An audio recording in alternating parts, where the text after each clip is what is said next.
नमस्कार. चला आजच्या रेसिपीला आपण सुरुवात करूया. मी इथे एक तोतापुरी आंबा घेतला आहे. साधारण अर्धा किलो आहे. थोडासा काही ग्रॅम कमी आहे, फक्त 450 ग्रॅमच्या वरती आहे. तर ह्याला मी दोन तास पाण्यामध्ये ठेवलं होतं आणि आता स्वच्छ अगदी कोरडा करून घेतला आहे. आणि हा पाण्यामध्ये एवढ्यासाठी ठेवायचं असतं की त्याच्यातली उष्णता बाहेर पडते आणि डिंक असेल तो बाहेर पडतो, त्यामुळे त्याला पाण्यात ठेवावं लागतं. तर आता ह्याची मी साल काढून फोडी करून घेते. अशी साल काढून घेतली आहे बघा. आता याच्या मी फोडी करून घेते. हे बघा, अशा मी फोडी करून घेतल्या आहेत, लहान मोठ्या जशा होतील तशा. आणि ह्या मीडियम आहेत, जास्त पातळ नाही आणि खूप जाड पण नाही. आणि हा आंबा आहे तो बाटा आहे. त्याच्यामध्ये काही ठिकाणी बाटा म्हणतात, आमच्याकडे पारांबी म्हणतात. ते मी सगळं त्याचं काढून घेतलं आहे, अगदी पार तासून घेतलं आहे काढून, म्हणजे फुकट नको जायला काहीच. तर असा आंबा घ्यायचा आहे. आणि तोतापुरी घेतला म्हणजे तो थोडासा म्हणजे आंबट कमी असतो बाकीच्या कैऱ्यांपेक्षा, आणि थोडासा गोडसर असतो, त्यामुळे ही रेसिपी मग छान लागते, खूप आंबट लागत नाही. तर हे आता फोडी करून झाल्या आहेत. आता आपण पुढे बघूया.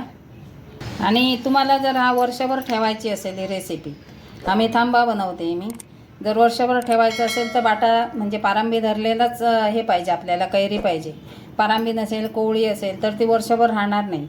हा आता 8-9 महिने वर्षभर ह्याला काही होणार नाही व्यवस्थित जर तुम्ही बनवलं तर. कारण हे तेलच प्रिझर्वेटिव्हचं काम करणार आहे, त्यामुळे याला 4 चमचे तेल टाकलेलं आहे. आता तेल गरम होऊ दे. 1 चमचा मोहरी टाकूया.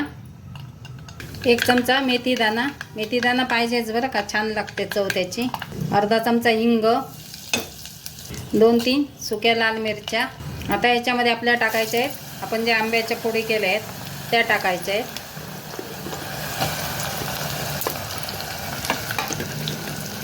हे मिक्स करूया. आणि ह्याच्यावर आता मीठ टाकायचं आहे. आता हे गोड पदार्थ आहे, त्यामुळे मीठ जरा जपूनच टाकायचं आहे आपल्याला. अर्धा चमचा मीठ टाकते मी. आता ह्याला हलवत राहायचं आहे अधूनमधून. आंब्याच्या फोडी मऊ झाल्या पाहिजे.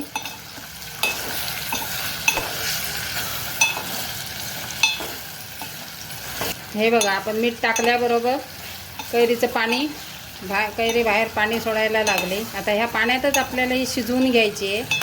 आणि थोडीशी मऊ झाली का बाकीचं आपलं साहित्य टाकायचं आहे. आता आपण बघूया आपली कैरी शिजली आहे का. तर शिजली आहे बघा. आता याच्यामध्ये आपण बाकीचं साहित्य टाकून घेऊया. गॅस आहे तो आपला बारीकच आहे, मोठा नाही आहे. आता मी इथं कैरीच्या निम्मे घेतलेलं आहे गूळ. आता हे विरघळवून घ्यायचं पूर्ण त्याच्यामध्ये.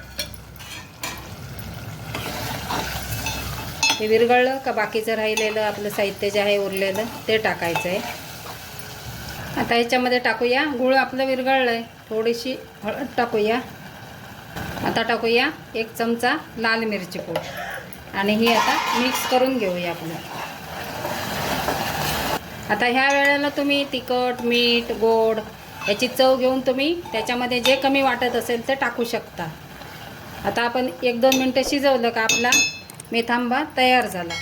मला थोडंसं मीठ कमी वाटलं, मी चाकून बघितलं तर. अजून मी थोडंसं टाकते. थोडंसं तिखट पण टाकते.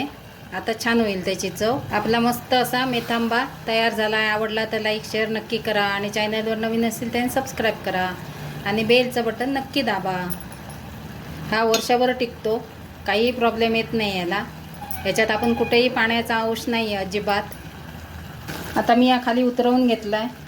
गोड, आंबट, तिखट असा मस्त तुम्ही जेवणामध्ये याला घेऊ शकता. म्हणजे वरण भात असेल, आमटी भात असेल, काही असेल तरी खूप छान लागतो गोड, आंबट, तिखट असल्यामुळे. तर आता थंड झाल्यानंतर एकदम गार झाला पाहिजे, मग काचेच्या बरणीमध्ये भरून ठेवायचा. असा आपला मेथांबा तयार झाला. आता थंड झाल्यानंतर मी बरणीत भरून ठेवणार. असा आपला मेथांबा तयार झाला आहे. हा आता मी थंड झाल्यानंतर बरणीत भरून ठेवणार. बरणी ही कोरडी पाहिजे, वाळवलेली उन्हात, म्हणजे त्याला काहीही होत नाही.